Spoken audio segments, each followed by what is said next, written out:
Just a short while back, I spoke to a Ukrainian army officer in charge of security of a very crucial sector in Ukraine's capital, Kyiv, and he insists that the Russian forces are closing in, but the Ukrainian forces are striking back and hitting back hard.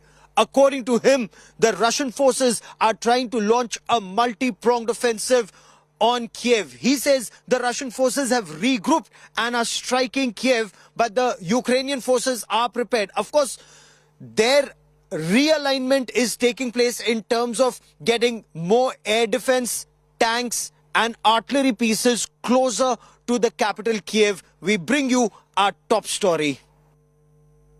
The battle lines are increasingly coming closer to Kyiv, and with me is Captain Oleg of the Ukraine army, and he has been defending this city and this country with valor. He joins me on this special broadcast with his weapon, with his commando dagger, their communication. It's snowing, it's biting cold here in Kyiv just now. Sir, what can you tell us about the threat that Kyiv faces?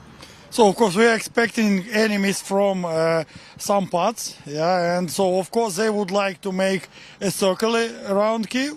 But so we are ready to meet him, and so our military forces, they are very nice in protecting now.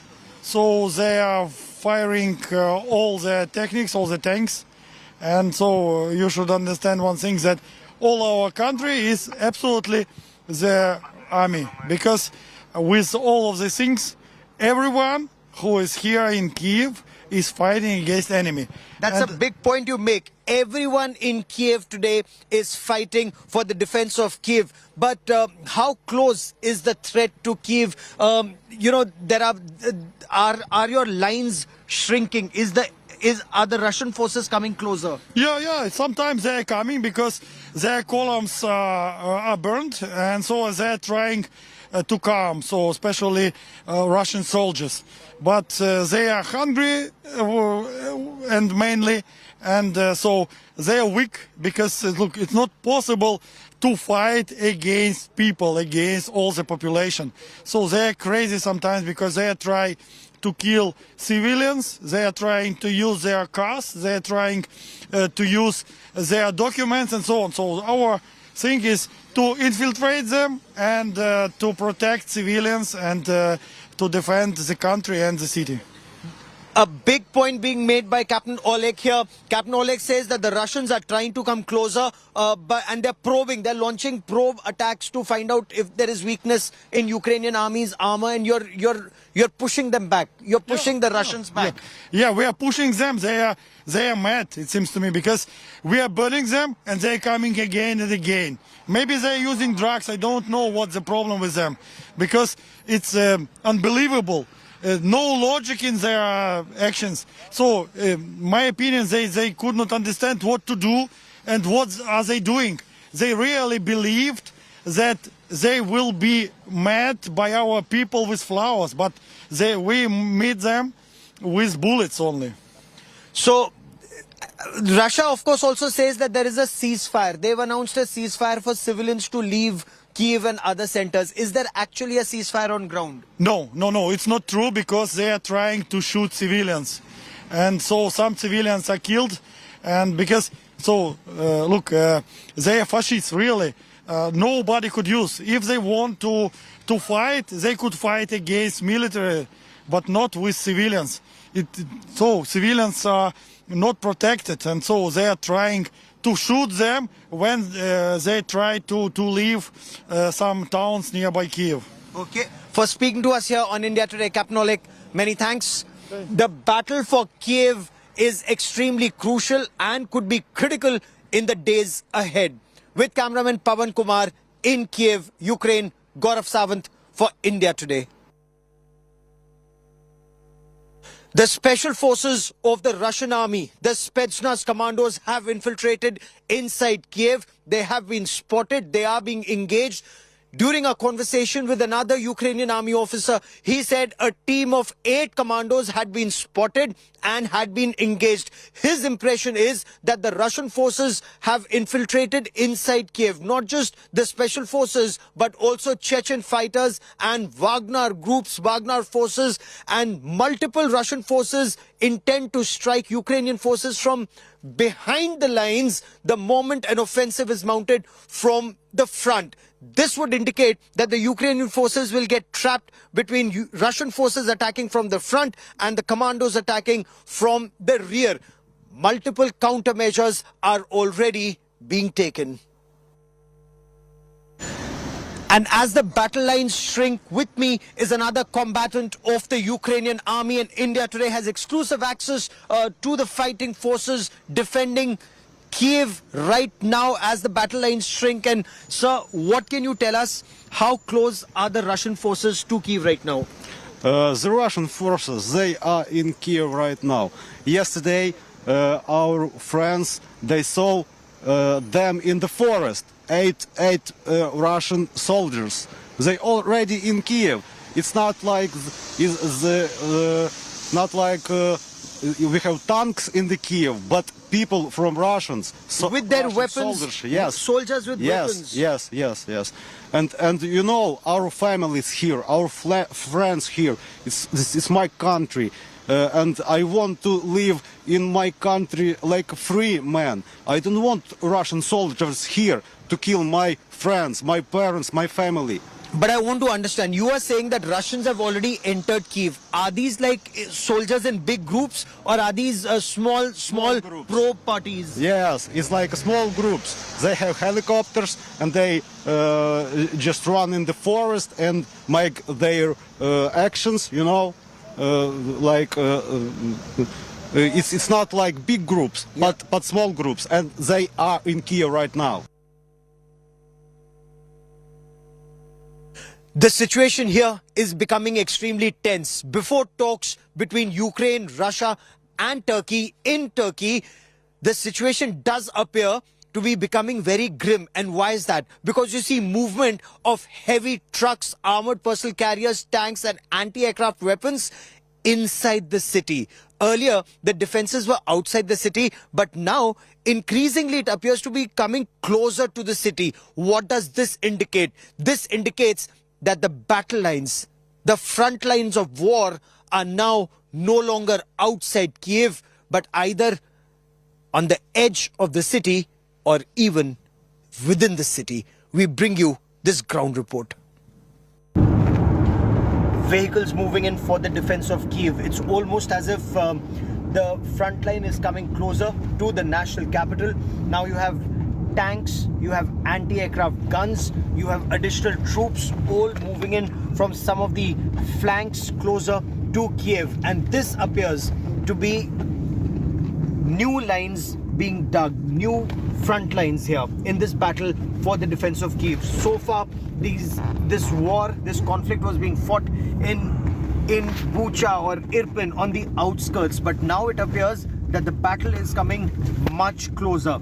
If talks do not succeed to bring peace, to bring about a negotiated settlement, then Russia's big assault on Kyiv could begin.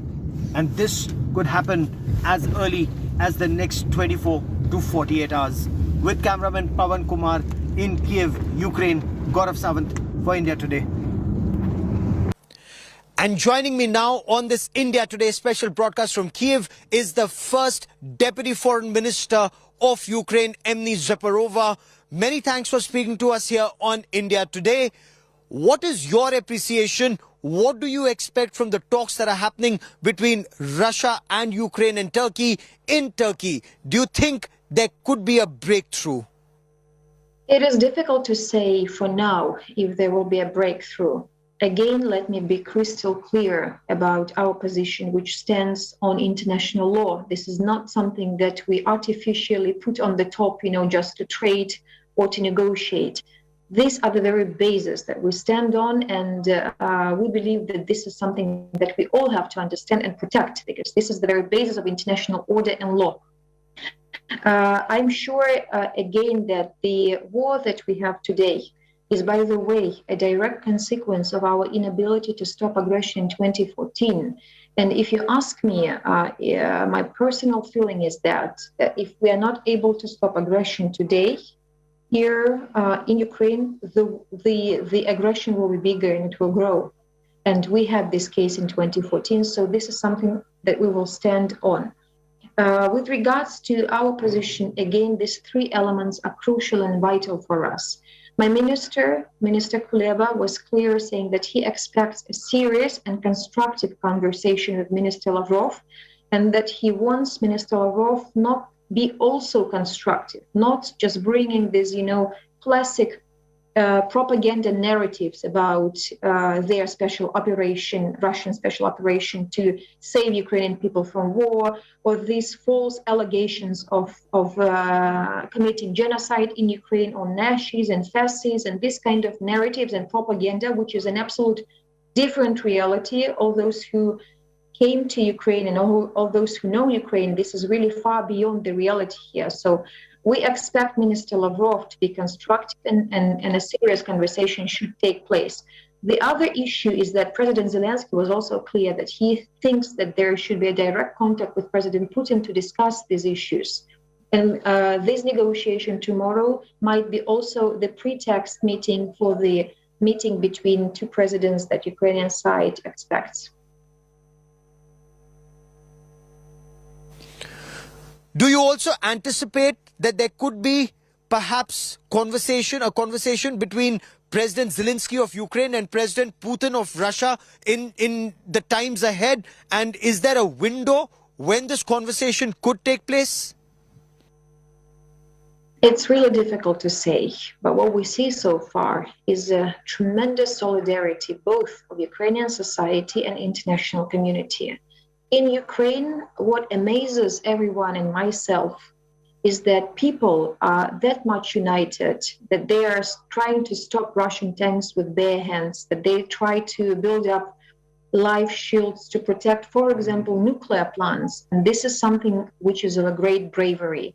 The other issue is the international community consolidation and the sanctions that we see, because the policy behind is that sanction is the only way to deter Russian aggression, because the price of the war should be high for Russian people and Russian leadership.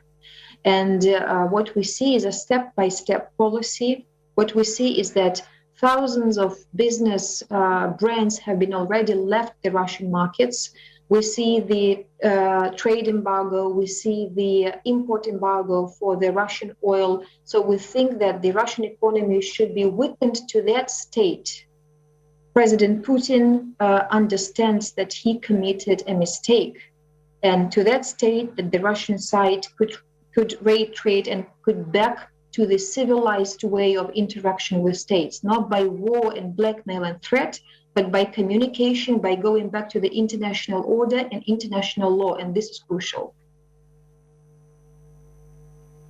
Your ambassador to India had indicated that Prime Minister Narendra Modi could play a role in persuading the Russian President Vladimir Putin to stop hostilities. In your appreciation, what role can and should India play, apart from, of course, providing all the medicines and supplies that are required?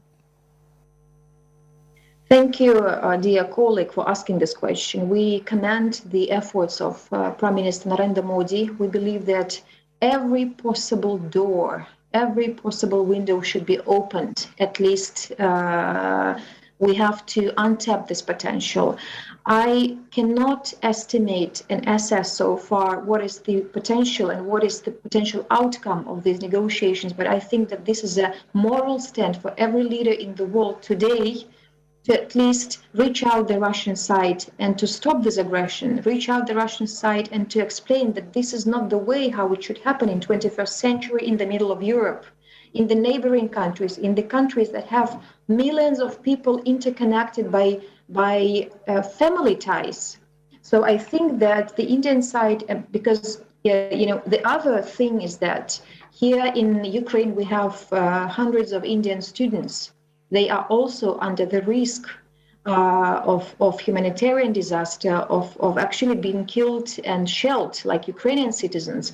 And I think that the other issue is also to protect them or to allow them to use humanitarian corridors and to leave Ukraine for the safer place. And this can also be discussed by the Russian side with regard to the safety of humanitarian corridors that have been agreed upon. Day 14 of the Russia-Ukraine conflict.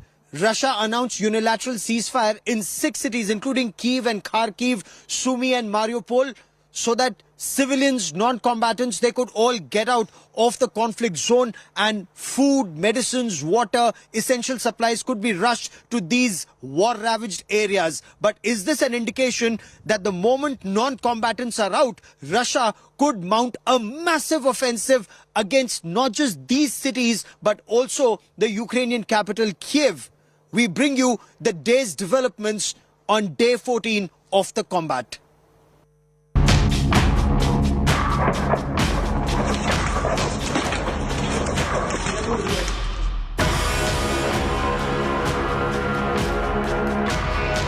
Two weeks into Russia's invasion on Ukraine, ruthless shellings, missile strikes and aerial attacks continue unabated. And so does the unparalleled human tragedy.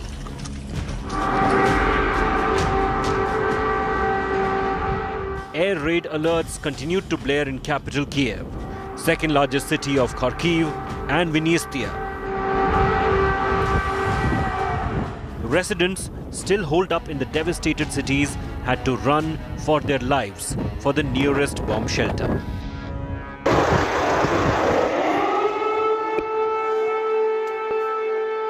An air raid siren over Kyiv. Yet again, we're in the heart of Kyiv and you can look around the air raid sirens.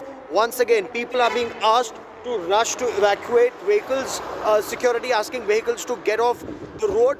But these air raid sirens, despite Russia saying that there will be no action enters, the air raid sirens continue to go off. Of course, there have been air attacks and missile attacks in some other areas, but right now, air raid sirens in the heart of Kyiv on the 14th day of war, it appears to be a cause for concern.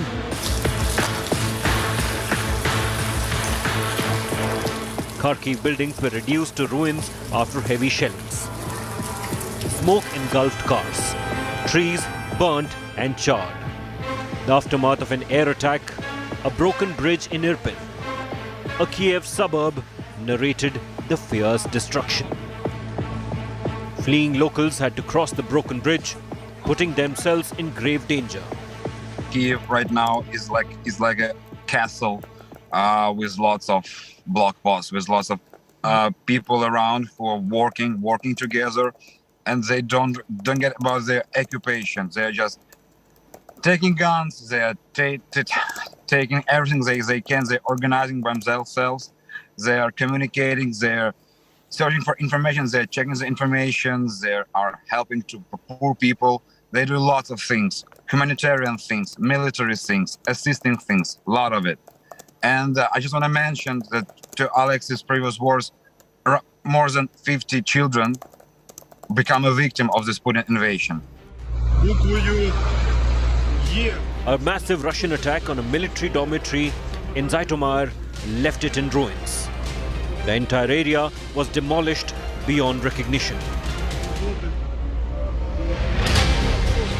Sumy, the northeastern city of Ukraine, is flattened after successive attacks. Ukraine said Russian bombardment claimed over 21 lives, including that of 3 children, on Wednesday. India had used the green corridor from Sumy to evacuate stranded students.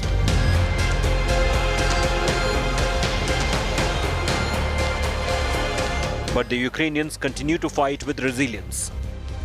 They shot down a Russian chopper in the wee hours around the Mykolaiv region.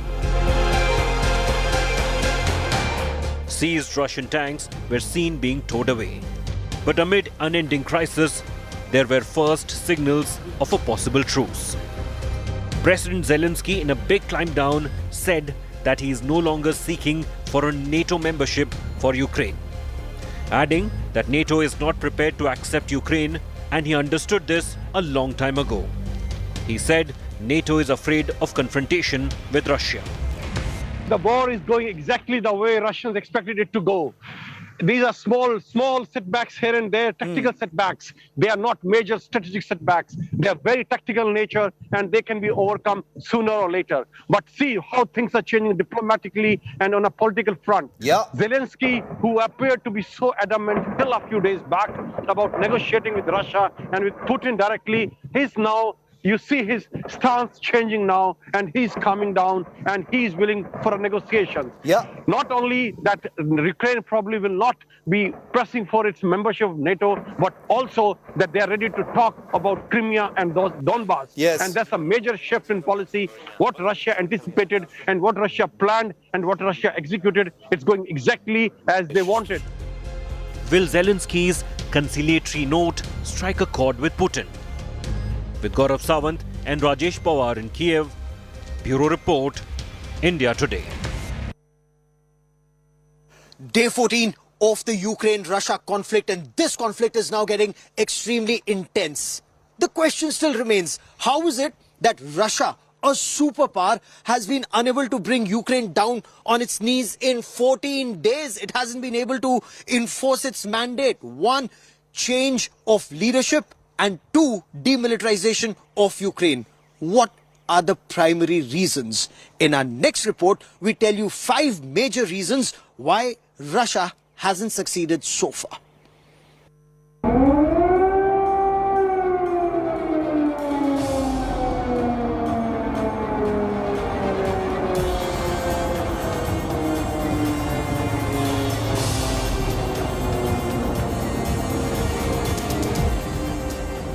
When Russia invaded Ukraine on 22nd February, many felt it would be only a matter of days before the mighty Russian military got the better of the Ukrainian forces.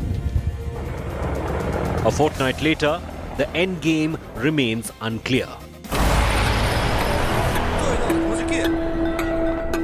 Ukraine has put up a resistance that was least expected by Russia, especially with civilians voluntarily joining the war to resist the Russian might. With the fall of Kherson, Russian forces were expected to take control of other key cities like Kyiv and Kharkiv. The nature of fight back indicates a detailed battle plan at play. Ukrainian forces have been preparing and readying for a Russian invasion since 2014, when Crimea was annexed. The country's entire military is in tune to fight Russia, as they don't have any threats from its other neighbors like Poland, Hungary, Slovakia or Romania. Putin's soldiers have been surprised by ground tactics of Ukraine troops, including anti-tank weaponry and sniper fire. Russia is also on the back foot in urban warfare because its air force was pressed into action late after the initial bombardment by cruise missiles on February 24th. Lastly, Ukraine might have an inferior military, but it is winning the information battle. They have successfully convinced the world that Russia is the only aggressor and villain in this war. While claims made by Ukraine about the Russian losses, the death of 11,000 troops, 46 aircrafts, 68 helicopters might not be accurate, but the images of damage to military platforms show Russians have faced a stiff resistance from the Ukrainian forces, what was expected to be a lopsided contest. Ukraine's military might not be a match for the firepower and the numbers of the Russians, but they continue to resist. This is Rajesh Pawar reporting from Kyiv for India Today. Ukraine has desperately sought additional fighter jets from NATO countries. Poland offered all its MiG-29, all the MiG-29 air superiority fighters in Poland's infantry to Ukraine, but not directly. Poland said, we'll send them to Germany and Ukraine can collect it from Germany. That's not all. There's another catch. They say, Poland says, America should give equal number of equally capable aircraft with equal amount of life span left in those aircraft to Poland. America says this is untenable. It needs to have wider discussions with all stakeholders and partners. As of now, those MiG-29s remain in Poland and Ukraine feels extremely let down. Ukraine feels that it was led up the garden path, A lot of promises were made to it, but not half of those promises have been kept.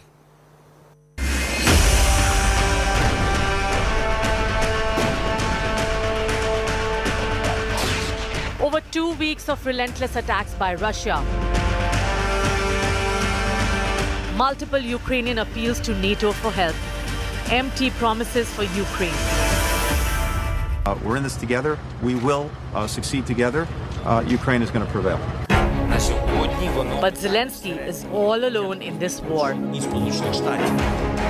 And now the West has pulled a new stunt over hapless Kyiv, over sending fighter jets to take out advancing Russian army. NATO member Poland did a symbolic offer to send MiG-29s to support Ukraine's air defense, but with a massive catch.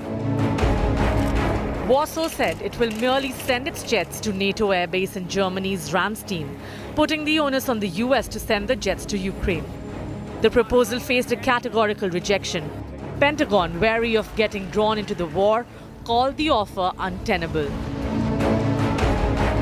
adding that deploying jets from NATO base to Ukrainian airspace will be an act of direct conflict and raise serious concerns for the entire military alliance. There's already a sense of betrayal in Ukraine right now.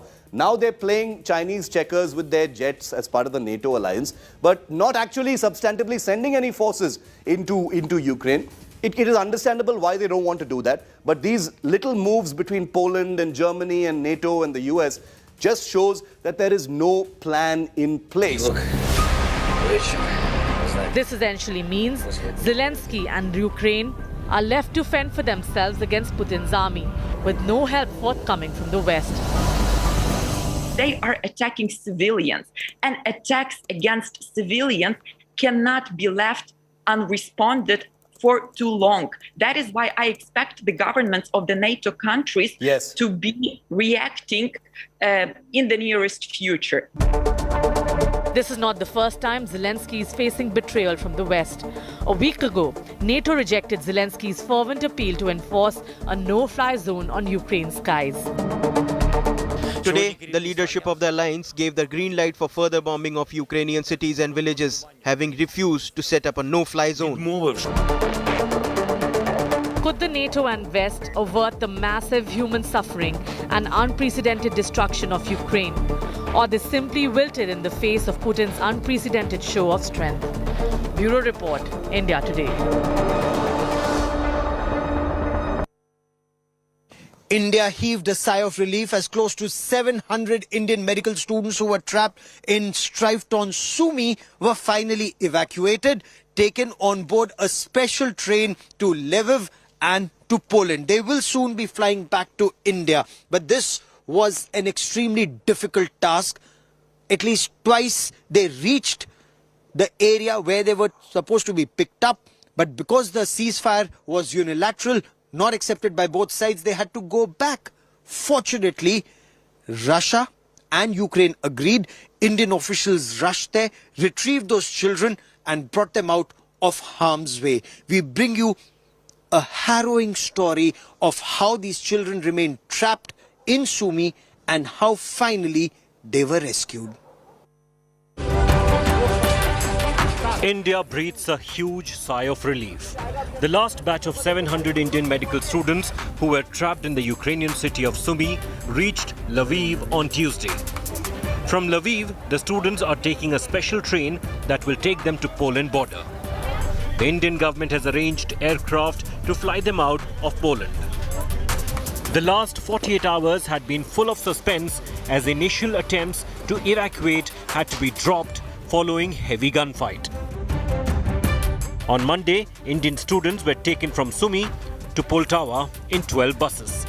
Poltava is a city less affected by war and 175 kilometers south of Sumy. The students were taken from Poltava to Lviv in special trains. From Lviv, they travel another 80 kilometers to the border with Poland, covering nearly 1,200 kilometers from the war zone where they were stranded. Government hopes to fly them out on Thursday.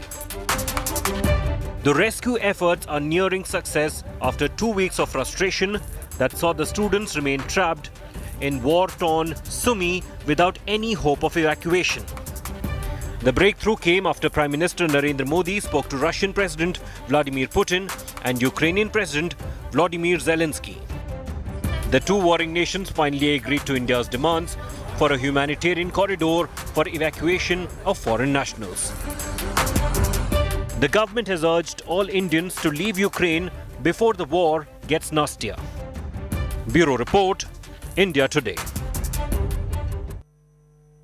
Time now for us to slip into a quick break, but there's lots more coming up on the other side of these messages. Our special broadcast from strife-torn Ukraine continues. Don't go away. The only industry that benefits perhaps in a very big way during conflict is the conflict industry or the weapons industry, the arms industry. India Today's Shiv Arur now explains how the weapons industry is looking to reap benefits from this conflict between Russia and Ukraine. And the impact is not just being felt here, either in Russia or in Ukraine, but in several countries in Europe and perhaps across the world. Arms imports are increasing in a big way. Take a look. China also has a huge weapons industry and they export to a lot of countries, including Pakistan. And their strategy for many years has been quite simple. They import superior arms from countries like Russia, for instance. Then they use their own know-how to improve it, reverse engineer it, upgrade it. And then very cleverly, they sell it to other countries, most notably countries like Pakistan. And in this big escalating face-off also between the United States and Russia, useful to see who their big individual weapons customers are. Starting with Russia, the biggest customer of Russian weaponry at 23% is us here in India. 18% of Russian exports goes to China and a very healthy 15% goes to the North African nation Algeria. Now let's go to see what American weapons export looks like and who the biggest American customers are. At 24% is the Kingdom of Saudi Arabia. 24% is huge. A quarter of all American exports go to Saudi Arabia. Then you've got 9.4% going to Australia and about 6.7% going to South Korea. India is also a large importer of American equipment, but definitely not among the top three. Amidst the escalating Russia-Ukraine crisis, one industry that stands to gain in a very big way is obviously the weapons industry all over the world. They're waiting because their profits are going to be huge on the back of this. Take a look at the world's biggest weapons exporters at this point of time. In the number one position is the United States, obviously. It's the biggest exporter of weapons, holding 37% of the entire global market. Then you've got Russia at about 20%. India buys a whole lot of Russian equipment, so 20% belongs to Russia. France, 8.3%, also a large armament industry. Then you've got Germany, which holds about 5.5%. And then there's China, which has about 5.2% of the weapons export market of the world. Now let's look at the importers of the world. Let's take a look at the importers because there are many here as well. Saudi Arabia, for instance, holds about 11%. It is 11% of all weapons exports are imported by Saudi Arabia. India also has the dubious distinction of being a large importer. It has in many cases been the largest net importer, but India now in the number 2 position at about 9.5%. Egypt 5.8% in the number 3 position of the top 5 weapons importers. Australia also at 5.1%. And finally China at about 4.7%. China also a huge a market and a customer for Russian weaponry. So that's what the export and import market looks like at this time. It's quiet here in Kyiv.